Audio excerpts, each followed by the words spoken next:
O choro pode durar uma noite, mas a alegria vem pela manhã. Você já deve ter escutado essa frase. Isso não é um ditado popular, isso é um versículo que está lá em Salmo 30, versículo 5. O choro pode durar uma noite, mas a alegria vem pela manhã. Essa palavra nos conforta, essa palavra nos inspira e essa palavra nos ensina tantas coisas, porque primeiro ela diz que existe choro, existe luta, existem dificuldades. E eu não sei o que você tem enfrentado, mas eu tenho certeza que a sua vida não passa apenas por momentos tranquilos, de paz, mas às vezes momentos de guerras, momentos de desafios. E uma certeza que a palavra de Deus nos dá é de que o choro dura a noite, mas a alegria vem pela manhã. Da mesma forma, diz que aqueles que esperam no Senhor renovam suas forças, subirão com asas como águias, caminharão, não se cansarão, correrão, não se fatigarão. Assim somos nós. O nosso choro, a nossa luta, o nosso desafio pode durar uma noite. E essa noite, às vezes, para você, pode ser que esteja sendo longa. Mas eu quero te lembrar aqui com esse vídeo de que, com certeza, a alegria vem no tempo certo, pela manhã, com o renovo de Deus. Eu quero te dar um testemunho de uma experiência que eu tive essas semanas agora. Há 2 semanas atrás, eu tive Covid e foi muito difícil, né? Eu não tinha tido Covid ainda, por incrível que pareça, né? Pelo menos não diagnosticado, não com sintomas característicos, mas dessa vez veio com direito a tudo, né? A perca de olfato, de paladar, sintomas no corpo, foi muito sofrido. E claro que também nem se compara com o que outras pessoas passaram no passado, né? O desafio antes da vacina, antes de chegar nessa fase que nós estamos agora. Mas independente disso, não foi fácil. E eu lembro que, além desse desafio do Covid, existem outros desafios, outras lutas, né?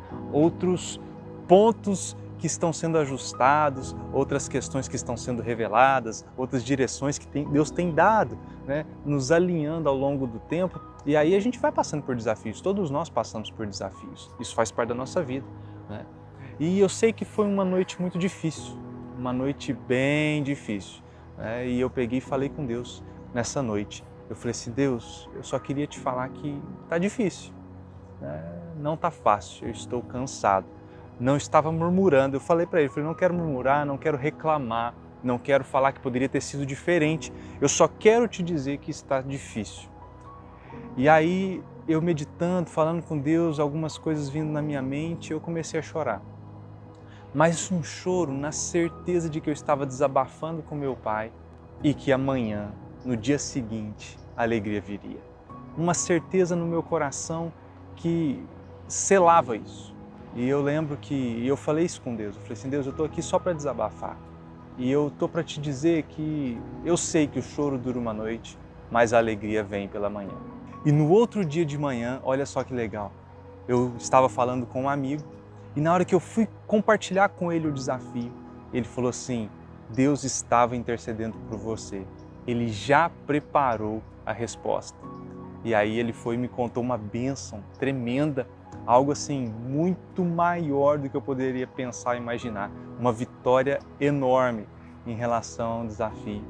E ficou muito claro, né, que Deus preparou esse momento, Ele sabia a hora certa, Ele sabia o limite. Sabe o que a Bíblia diz?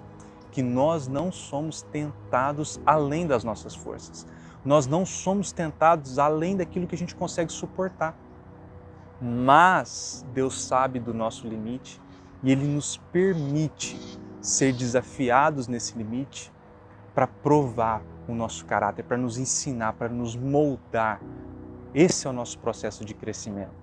A gente precisa de passar por desafios, a gente precisa de ter lutas, mas na certeza de que Deus está no controle. E minha mãe compartilhou uma palavra comigo, do Joseph Prince, que eu achei muito legal, muito pertinente e casa com tudo aquilo que Deus tem ministrado no meu coração, especialmente nessas últimas 2 semanas. Que a semana, últimas 2 semanas, numa semana anterior foi uma semana de muita luta, muito desafio. Na outra semana, uma semana de muitas vitórias, muitas colheitas. Também tem aquele versículo que fala: aquele que vai semeando com lágrimas, com júbilo ceifará, com júbilo vai colher.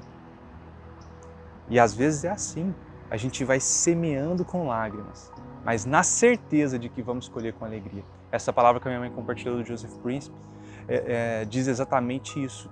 Você está no lugar certo, na hora certa, porque Deus está no controle. E ele falou com o exemplo, usando Ruth, quando ela vai até a fazenda de Boaz para colher, né, os restos, e logo Boaz a encontra e age com graça em relação a ela. Né? Esse encontro já estava marcado na agenda de Deus. E tantos outros encontros que a gente vê na Bíblia assim. Né?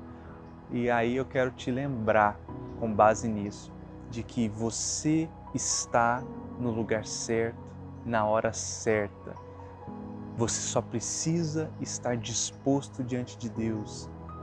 Você só precisa dizer para Ele, eis-me aqui, Senhor, para o Senhor fazer a sua vontade. Para que a gente esteja no lugar certo, na hora certa, a gente precisa estar no centro da vontade de Deus. Porque pode ser que você fale assim, mas então isso se aplica a mim agora? Bom, depende.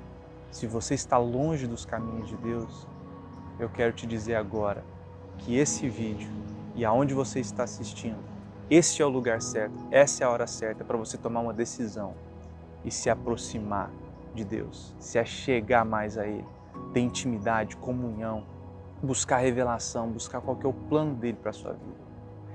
E quando a gente está diante de Deus, buscando cumprir a sua vontade, ainda que enfrentando muitos desafios, a gente se percebe em lugares certos, na hora certa, que é justamente quando acontece a virada na nossa vida. É justamente quando acontece os marcos, não necessariamente a virada, porque a virada diz respeito a você estar num sentido, de repente você muda de sentido, mas há marcos que deixam claro que Deus está no controle.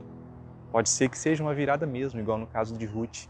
Ela estava ali passando dificuldade, de repente ela se casa com um fazendeiro muito rico, por direção de Deus ali, providência de Deus, ele se apaixona por ela. Foi uma virada. Eu não sei se você precisa de uma virada, ou se você precisa de um marco, ou se você precisa apenas de algo que te dê segurança e certeza de que Deus está no controle. Eu só quero te lembrar de que Ele não perdeu o controle, de que Ele não te esqueceu e Ele sabe individualmente das nossas necessidades. Ele sabe do que eu preciso, Ele sabe do que você precisa e Ele tem interesse em cumprir os planos que Ele tem ao seu respeito, que são planos muito maiores e melhores do que os seus. A palavra de Deus nos diz que os planos de Deus são muito maiores do que os nossos. Planos de paz para nos dar uma esperança, um futuro, um fim muito melhor do que a gente pode planejar. Então eu quero te lembrar com essa palavra de que o choro pode durar uma noite, sim, e essa noite pode ser longa, mas a alegria vem pela manhã e você vai colher frutos dessa alegria, você vai colher frutos dessa semeadura que foi semeada com lágrimas. Mas lembre-se, faça tudo em nome do Senhor, faça tudo como quem faz para Deus, faça tudo como Jesus faria. Fazer em nome do Senhor não é apenas fazer do seu jeito, as suas vontades e assinalar, é em nome de Jesus. Não é isso. Fazer em nome de Jesus é fazer representando Ele, é fazer por Ele, amando as pessoas, amando a Deus acima de todas as coisas e revelando o Pai por onde a gente passa. Que Deus te abençoe, que Deus te renove. E se você está com lágrimas nos seus olhos, que Deus possa providenciar para você esse consolo, em nome de Jesus.